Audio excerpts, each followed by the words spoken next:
오늘은 교회는 본질의 하나임, 본질에는 모든 게 하나이죠. 그것을 보는 사람들이다 하는 것을 나누겠습니다. 사도행전 11장 19절, 20절, 21절. 그때 스데반의 일로 일어난 환난으로 말미암아 흩어진 자들이 베니게와 그브로와 안디옥까지 이르러 유대인에게만 말씀을 전하는데, 그 중에 구브로와 구레네 몇 사람이 안디옥에 이르러 헬라인에게도 말하여 주 예수를 전파하니 주의 손이 그들과 함께 하심에 수많은 사람들이 믿고 주께 돌아오더라. 이게 교회의 출발입니다. 예루살렘 교회, 유대인 교회는 제한성을 계속 가지고 있습니다. 종교에서 완전히 자유하지 못했습니다. 그래서 조금 이따 보겠지만 베드로까지도 그 종교에서 완전히 자유하지 못한 모습, 그래서 AD 70년에 하나님께서 예루살렘을 완전히 멸망시킴으로 이 예루살렘 교회는, 유대교라는 종교의 틀 속에 있는 교회는 완전히 없애버리고 하나님께서 새 출발을 시키시죠. 이것은 이제 스데반의 증거로 시작이 됩니다. 스데반은 한마디로 교회는 건물이 아니고 야곱의 집이다 하는 것이에요. 그래서 야곱의 집이라고 할 때 이것은 누구든지 환영받는, 다시 말해서 아버지의 가슴을 가진 사람들을 얘기합니다. 출애굽기 22장 21절에 보면 너는 이방 나그네를 압제하지 말며 그들을 학대하지 말라. 너희도 애굽 땅에서 나그네였다. 신명기 10장 19절에도 너희는 나그네를 사랑하라. 전에 너희도 애굽 땅에서 나그네 되었습니다. 그러니까 누구든지 환영받는 사람들, 그것이 야곱의 집입니다. 그래서 그 다윗이 하나님 앞에서 은혜를 받아 야곱의 집을 위하여 하나님의 처소를 준비하게 하여 달라고 그렇게 했어요. 근데 여기서 처소라는 단어가 스케이노마는 천막이에요. 그러니까 다윗은 하나님을 위하여서 빌딩을 지으려고 했던 사람이 아닙니다. 그 온 이스라엘이 한 가족으로 하나님 앞에 모이는 집을 세우려고 했던 사람이죠. 그런데 그 다음 절 47절에 솔로몬이 그를 위하여 집을 지었느니라. 영어 번역으로는 But Solomon built him an house. 그냥 간단하게 여기서 느끼실 수 있죠. 솔로몬 built him. 솔로몬은 하나님을 위해서 자기가 집을 지어줬어요. 하나님이 솔로몬을 위해서 집을 지으셔야지 솔로몬이 어떻게 하나님을 위해서 집을 지어요? 근데 built him an house. 그냥 그러고는 여기에 계시옵소서 그렇게 봉헌 기도 올렸죠. 그래서 하나님께서 받으시긴 받는데, 좋다 내가 받는데, 그러나 내 말대로 내가 앞으로 그렇게 살아간다면 내가 이전에 거하며 이전을 통해서 내 영광을 나타내겠지만 아니면 너희는 이 약속의 땅에서 쫓겨나간다, 그렇게 말씀하셨죠. 그러면서 스데반이 그러나 지극히 높으신 이는 손으로 지은 곳에 계시지 아니하시나니 선지자가 말한 바, 여기 선지자라는 말에 주의하셔야 돼요. 그러니까 예수님과 예수님의 물결은 선지 전통에서 흘러나오고 있는 것이에요. 그래서 신약의 복음을 가장 잘 이해하려면 선지서를 바로 알아야 돼요. 주께서 이르시되 하늘은 나의 보좌요 땅은 나의 발등상이니 너희가 나를 위하여 무슨 집을 짓겠으며 나의 안식할 처소가 어디냐.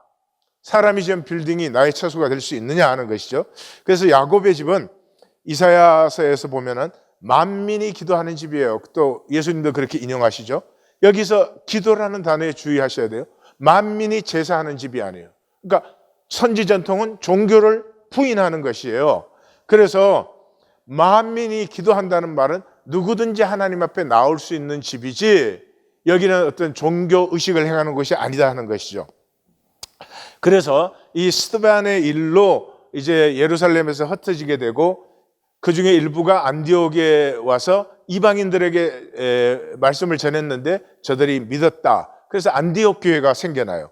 그러니까 이 처음으로 유대교 전통 안에 있지 않은 신약적인 교회가 처음으로 등장한 거예요. 그 안디옥 교회의 특징은 하나됨이에요. 하나됨.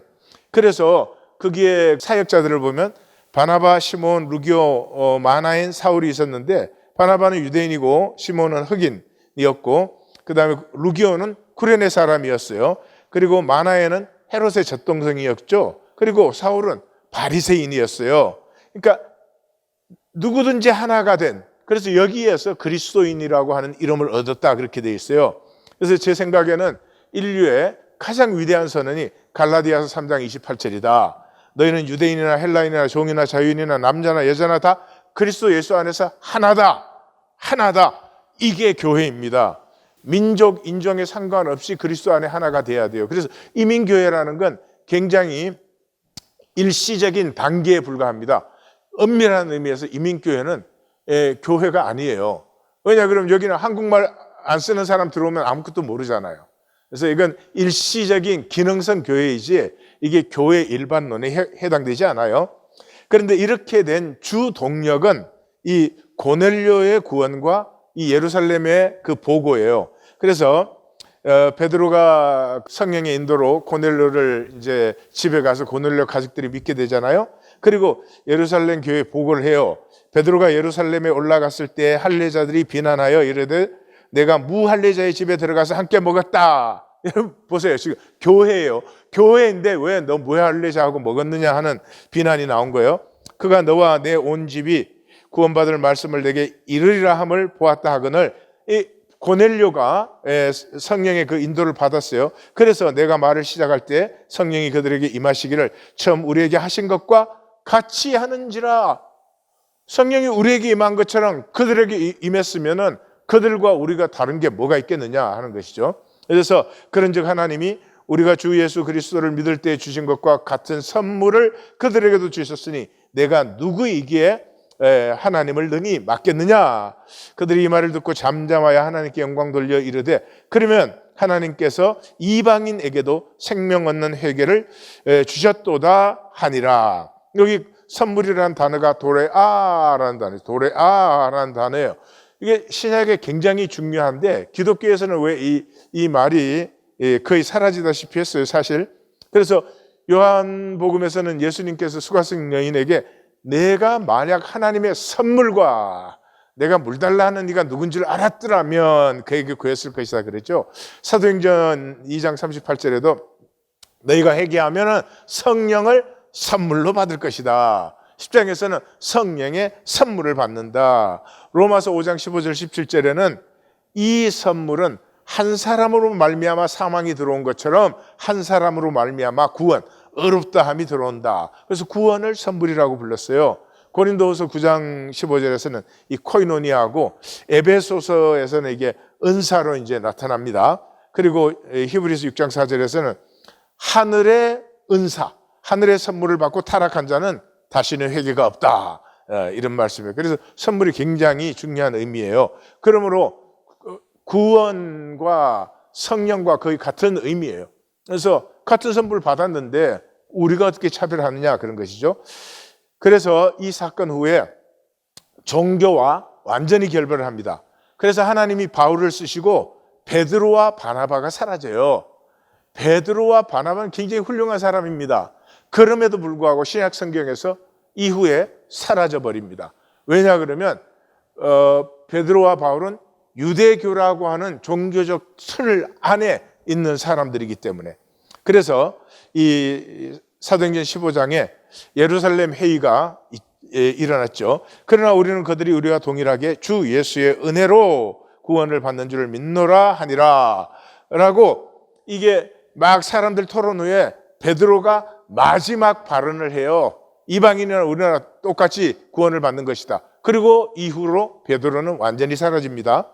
그 다음에 이 바나바도 마가 때문에 2차 선교 여행을 떠날 때 서로 심히 다투어 피차 갈라서니 바나바는 마가를 데리고 배 타고 구브로로 가고 바울은 신라를 택한 후에 형제들에게 주의 은혜의 부탁함을 받고 떠났다.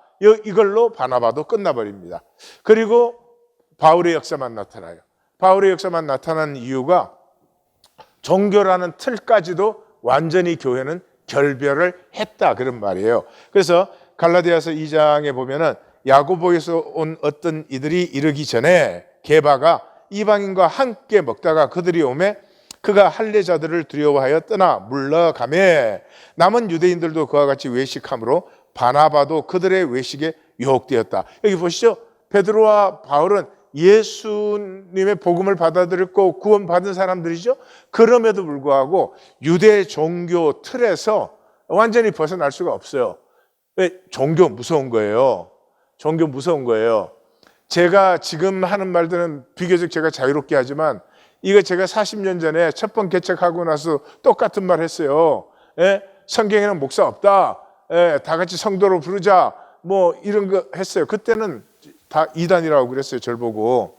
뭐 하여튼 뭐라고 불러도 상관은 없지만 그때만 해도 이게 시끄러운 말이었습니다. 지금 이제 누가 그 말 가지고 시끄럽게 굴 사람은 없는 것 같아요.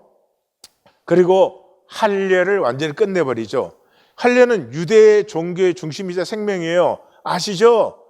전쟁 때도 할례를 받아가지고 할례 받고 죽었어요.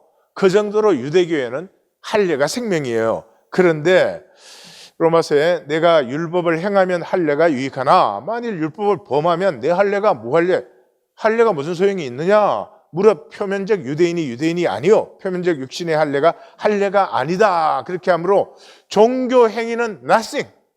네가 종교 행위로 뭐를 했다, 그건 아무 상관이 없다. 뭐가 상관이 있느냐? 갈라디아서 6장 15절에 할례나 무할례가 아무것도 아니로되 오직 새로 지으심을 받는 것만이 중요하니라. 너희의 속사람이 새로워졌어야지, 새 생명을 가져야지. 새 생명 없이 바깥에다 뭘 하면 무슨 소용이 있느냐? 그렇게 말씀하시는 것이죠. 그래서 이렇게 종교가 끝나고 그럼 무엇이 시작되었느냐? 두 가지예요. 떡과 잔 그리고 코이노니아.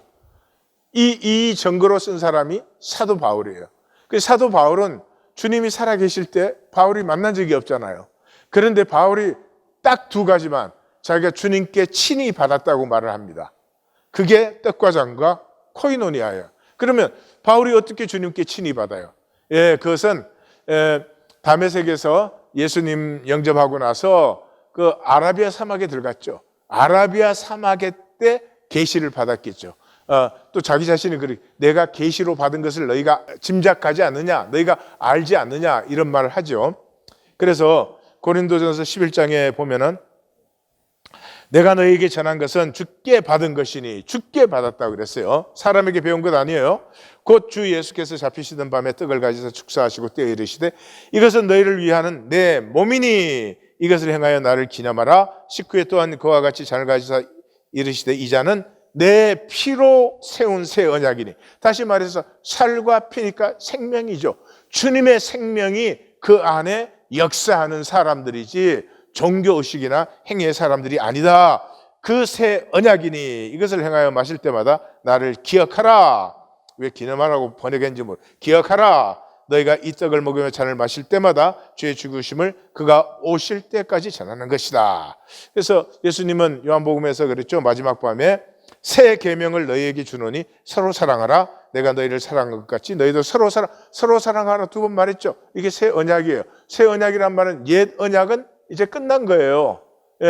그래서 사랑으로 함께하는 사람들을 얘기하는 것이지 무슨 종교의 의식이나 조직이 아니다 하는 거죠. 그 다음에 떡과 잔을 또 전한 후에 시작할 때 너희가 교회에 모일 때 그랬잖아요. 근데 그 마감을 그런즉 내 형제들아 너희가 먹으러 모일 때 그래요. 그러니까 교회는 어디예요? 함께 와서 떡과 잔을 나누면서 그곳에서 찬송도 하고 같이 말씀도 증거하고 간증도 하고 그렇게 떡과 잔을 나누면서 함께 살아가는 사람들이지 종교가 전혀 아니다. 신약 성경이 이 종교의 틀을 벗기 위해서 얼마나 몸부림치는지를 먼저 아셔야 돼요. 그게 다시 지금 종교가 되어 있잖아요. 기독교는. 그러니까 이 종교 그릇 가지고 우리가 믿는다고 하면은 예수님을 정말 다시 한번 십자가에 못 박고 예수님을 못 오가는 것이에요. 그 다음에 사도 바울이 가장 자기 가슴에 사모치는 목회가 에베소 교회 목회 아닙니까? 그게 제일 오랫동안 있었고, 그래서 그 에베소 교회를 떠나면서 우리 번역이 좀 애매모호하게 되어 있는데, 범사에 여러분에게 모본을 보여준 바와 같이, 그 말은 뭐예요? 사도 바울이 천막 입어서 꽤 수입이 괜찮았거든요. 그거 가지고 그 교회 안에 약한 사람들과 나누었죠. 그러니까 코이노니아 나눔을 얘기해요. 바와 같이 수고하여 약한 사람을 돕고, 또 주 예수께서 친히 말씀하신 바, 사도 바울은 예수님의 말씀을 친히 하시는 말씀 들을 수 없는 사람이죠. 근데 친히 말씀하셨다. 주께 받은 것이다. 그것이 주는 것이 받는 것보다 복이 있다 하심을 기억하여라. 에베소를 떠나면서 무슨 격언 가르쳐 주는 거 아니죠. 예수 그리스도께서 함께 나누며 그 나눔 속에서 나누는 자가 복되다 한 코이노니아를 증거하는 것이죠. 그래서 에베소 3장에 가면 곧 계시로 내게 비밀을 알게 하신 것은, 이게 아라비아 얘기하는 거죠. 내가 먼저 간단히 기록한 것 같으니 그것을 읽으면 내가 그리스도의 비밀을 깨달은 것을 너희가 알 수 있으리라. 그리스도의 비밀이 뭐예요? 이는 이방인들이 복음으로 말미암아 그리스도 예수 안에서 함께 상속자가 되고 함께 지체가 되고 함께 약속에 참여하신 자가 됨이라. 이 복음을 위하여 그의 능력이 역사하는 대로 내게 주신 하나님의 은혜의 선물을 따라, 여기 선물이라는 단어 나왔죠. 내가 일꾼이 되었다. 다시 말씀드려요. 교회는 지금 현상에서는 다 이렇게 단절되고 구분되어 있잖아요. 그러나 본질에서는 모든 것이 하나죠. 현상 세계에 살지만 본질의 하나됨을 누리는 사람들. 100% 누릴 수가 없죠. 현상 세계에 있으니까. 그러나 1%라도 좋으니 본질의 하나됨이 통하고 함께 가꾸어 나가는 사람들이 교회다. 기독교라는 종교가 아니다. 하나님,